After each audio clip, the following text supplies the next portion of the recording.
महत वाङ्मय में कहा गया है, सुवर्ण रूपस्य उपव्यया भवे सियाहु कैलास समा असंख्या नरस्य लुद्धस्य न तेहि किंचि इच्छा आगास समा अनंतया। एक संत पुरुष एक गांव में प्रवास कर रहे थे। एक दिन उनका प्रवचन हो रहा था और प्रवचन में हजारों की भीड़ थी। प्रवचन करीब 1 घंटा तक हुआ। संत ने विराम लिया। परिषद में से एक आदमी खड़ा हुआ, बोला, मुनिप्रवर, आपका प्रवचन तो हो ही गया। आपने प्रवचन में सुख दुख की बात भी की थी। मेरी एक जिज्ञासा है, चूंकि आप तो कोई विशिष्ट ज्ञानी संत हैं, इसलिए पूछना चाहता हूं एक बात कि इस परिषद में सबसे ज्यादा सुखी आदमी कौन है? संत ने थोड़ा सा ध्यान किया, आंखें बंद की और फिर आंखें खोली और कहा कि देखो, इस परिषद में अंतिम पंक्ति में बीच में एक युवक बैठा है। अंतिम पंक्ति में ठीक मेरी अंगुली की सीध में, वह इस परिषद में सबसे ज्यादा सुखी आदमी है। कई लोग गए उधर और देखा एक वो युवक बीच में बैठा था अंतिम पंक्ति में, और फटे हाल था, कपड़े थोड़े फटे हुए से थे, साधारण सा आदमी था। उसको लेकर के संत पुरुष के पास आए। प्रश्नकर्ता बोला, गुरुजी, मैं तो समझ नहीं पा रहा हूं, इस परिषद में तो बड़े बड़े सेठ बैठे हैं, और तो क्या हमारे यहाँ के राजा भी आज आए हुए हैं आपके प्रवचन के श्रवण के लिए। आपने उनको सुखी नहीं बताया, सेठों को सुखी नहीं बताया, एक फटे हाल को सबसे ज्यादा सुखी बताया है। क्या कारण है इसका? वह युवक भी सामने आया हुआ था। संत ने कहा, आप परिषद के लोगों को कुछ पूछिए कि भाई आपको कोई दुख तो नहीं है ना, कुछ लोगों को पूछिए। कईयों को पूछा गया। किसी ने कहा, जी मेरे तो इन दिनों व्यापार मंदा पड़ गया, बड़ा दुखी हूं, व्यापार को लेकर घाटा भी लग गया है। किसी ने कहा, जी मेरे तो जवान लड़के की मृत्यु हो गई, बड़ा दुखी हूं मैं तो। किसी ने कहा, जी मेरा तो बेटा कुछ बीमार हो गया, इसको लेकर बड़ा दुखी हूं मैं। कोई बोला, जी मेरे दुकान में रात को चोरी हो गई, बहुत दुखी हो गया चोरी को लेकर। कईयों को पूछा, दुख की बात आ रही थी। किसी ने कहा, भी मुझे तो पैसे चाहिए, बिना पैसे के दुखी हूं। पैसे वालों से पूछा, उन्होंने कहा, भी पैसे तो हैं पर दिमाग में अशांति रहती है, चिंता रहती है, सुख शांति नहीं है। फिर किसी ने हिम्मत करके, राजा जी थे, उनसे पूछा, आप तो पूरे सुखी है ना? राजा बोला, जी मैं तो बड़ा दुखी हूं, यहां से आए दिन दिमाग में समस्याएं चिंताएं आती रहती है, तनाव हो जाता है, रात को नींद भी बाधित होती रहती है, मैं तो पूरा सुखी नहीं हूं। फिर उस संत ने कहा, अभी इस युवक को पूछो, इसे कोई दुख है क्या? युवक से पूछा, बोलो साहब, आपकी क्या स्थिति, सब सुखी, सब ठीक है ना? तो मतलब परम आनंद में हूं, कोई लालसा नहीं, कामना नहीं, बस समता शांति में रहता हूं। संत ने कहा, देखो, जिनके पास करोड़ों की संपत्ति है वे सुखी नहीं हैं, यह फटे हाल आदमी सुखी है। क्योंकि इसके कामना नहीं, कोई इच्छा लालसा नहीं। लालसा होती है वहाँ दुख पैदा हो सकता है। जहाँ कामना दुख वहाँ तैयार है। कामना होती है वहाँ दुख को पैदा होने का मौका मिलता है। यानी दुख का एक उत्पत्ति स्थान कामना होता है। आदमी लालसा इच्छा को कम करे, पूर्णतः छोड़ना मुश्किल हो तो अल्पीकरण करे। एक आदमी को सोने का पर्वत भी मिल जाए, चांदी का पर्वत भी मिल जाए, कैलाश पर्वत जितना बड़ा सोने का चांदी का पर्वत ये मिल जाए, तो भी जो लोभी आदमी होता है, लुब्ध आदमी होता है, उसको वहां भी संतोष नहीं, और चाहिए और चाहिए। क्योंकि इच्छा आकाश के समान अनंत होती है। इच्छा के बाद फिर इच्छा, इच्छा बढ़ती रहती है, बढ़ती रहती है। इच्छा पूरी हो जाए तो और आगे इच्छा बढ़ सकती है, और कामना इच्छा पूरी न हो तो मन में दुख, मन में गुस्सा, आक्रोश, यह भाव पैदा हो सकता है। तो मनुष्य को चाहिए कामना का, इच्छा का सीमाकरण करे। जैन शास्त्रों में गृहस्थों के 12 व्रतों में 5वां बताया गया है, जैन वाङ्मय में, इच्छा परिमाण, कि इच्छा का परिसीमन करो।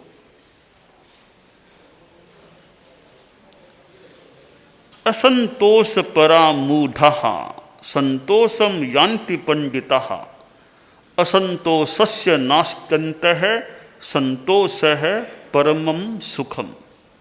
मोहग्रस्त मूढ़ आदमी होते हैं, वे असंतोष में रहते हैं, और पंडित हैं, ज्ञानी हैं, वे संतोष धारण कर लेते हैं।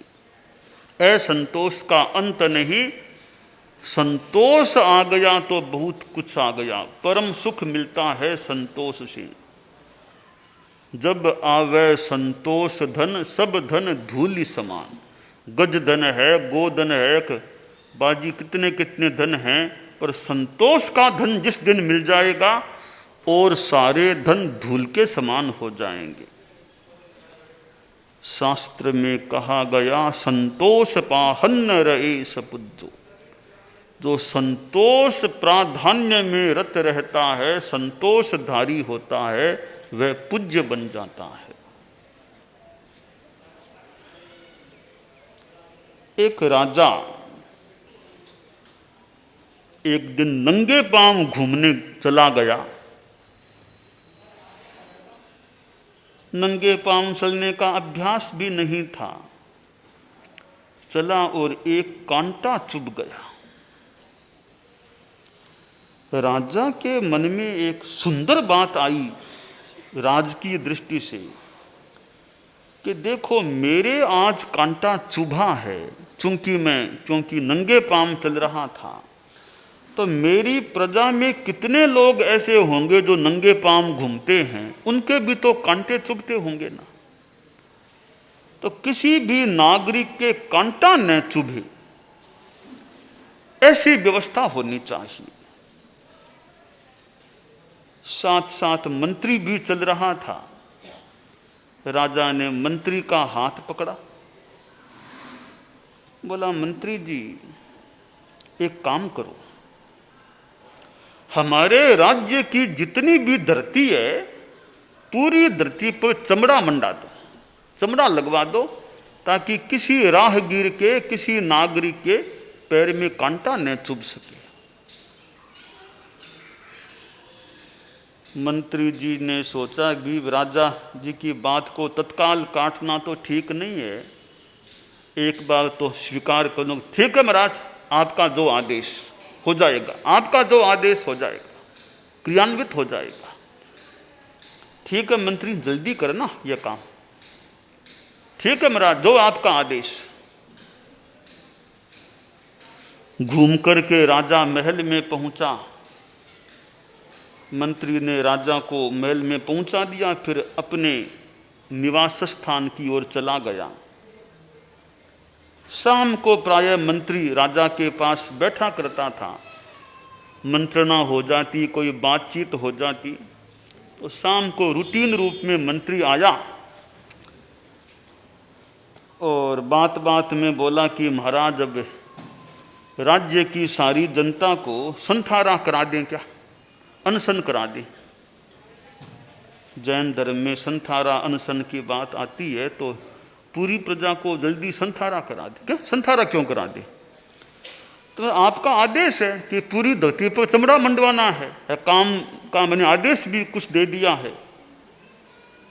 पूरी धरती पर चमड़ा मंड जाएगा, फिर अनाज कहाँ से आएगा, खेती कहाँ होगी? तो जनता को तो संथारा ही कराना पड़ेगा फिर तो। अरे मंत्री, यह तो मैंने ध्यान ही नहीं दिया। राजा के पास मंत्री बुद्धिमान होना चाहिए, जो समय पर ठीक मंत्रणा कर सके, समय पर ठीक परामर्श दे सके, तरीके से राजा को बात समझा सके।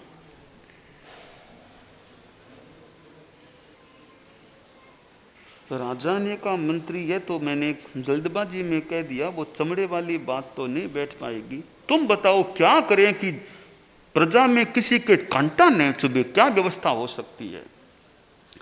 मंत्री बोला, महाराज इसमें क्या खास बात है, हम राजकीय कोष से, राजकीय व्यवस्था से प्रत्येक नागरिक जिनके पास भी जूता नहीं है उन सबको जूते दे देंगे कि सब चमड़े के जूते पहनो। जिनके पास जूते नहीं हैं, जो नंगे पांव घूमने वाले हैं, उन्हें राज्य की ओर से जूते दे दिए जाएंगे। कब चमड़े के जूते पहन लेंगे, फिर कांटा किसी के क्यों चुभेगा? जिसने चमड़े का जूता पहन लिया उसके लिए पूरी धरती चमड़े की हो गई। हाँ मंत्री, ये बात बिल्कुल ठीक है। तो मैं ठीक है, आपका आदेश जारी कर दीजिए, प्रत्येक नागरिक जिसके पास जूते नहीं हैं वो राज्य से जूते प्राप्त फ्री में कर सकेगा। ठीक, ये आदेश जारी कर दो, मेरा आदेश है।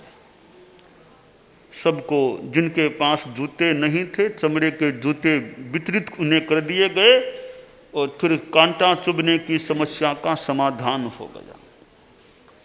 सर्वत्र संपदस्तस्य संतुष्टम यस्य मानसम उपानद गूढ़ पादस्य सर्वाचरमा भृतैव भुः। उसके लिए सब जगह संपदाएं हैं, जिसका मानस संतुष्ट रहता है। जिसने चमड़े के जूते पहन लिए उसके लिए पूरी धरती पर चमड़ा मंड दिया गया होता है। जिसने इच्छाओं पर कंट्रोल कर लिया वह आदमी बड़ा सुखी रहता है। आदमी मन के पीछे पीछे चले, अरे मन तो नौकर है, नौकर मालिक पर हावी हो जाता है, मालिक को फिर नौकर चलाता है। होना तो यह चाहिए कि नौकर मालिक के कहे कहे करे, पर नौकर मालिक पर हावी हो गया तो मालिक का अब क्या दोष? मालिक दोष यही है कि वो नौकर के बस में हो गया। तो मूल मालिक तो आत्मा है, मन तो उसका नौकर है। तो नौकर की कही कही बात ये मालिक मानता रहता है, नहीं मानने की बात भी मान लेता है। तो फिर वो इतना हावी हो जाता है नौकर कि मालिक के सामने समस्या पैदा हो सकती है। इस मन रूपी नौकर की हर बात माननी नहीं चाहिए। मानने योग्य भले माने, हर बात नहीं मानने योग्य नहीं माननी चाहिए। मन लोभी, मन लालची, मन चंचल, मन चोर, मन के मते न चालिए, पलक पलक मन और। ये मन बड़ा लोभी है, लालची है, चंचल है, एक तरह से चोर है, आत्मा के सुख रूपी खजाने को चुराने वाला है। तो मन के मते मत चलो, हर बात जो न मानने की है ऐसी बात मत मानो। तो इच्छाओं का कहीं अंत नहीं, इच्छाएं आगे से आगे चल सकती हैं। इस इच्छा के दावानल में आदमी की सुख शांति की बाड़ी मानो जल जाती है। नहीं इच्छा अंत को पाती कभी,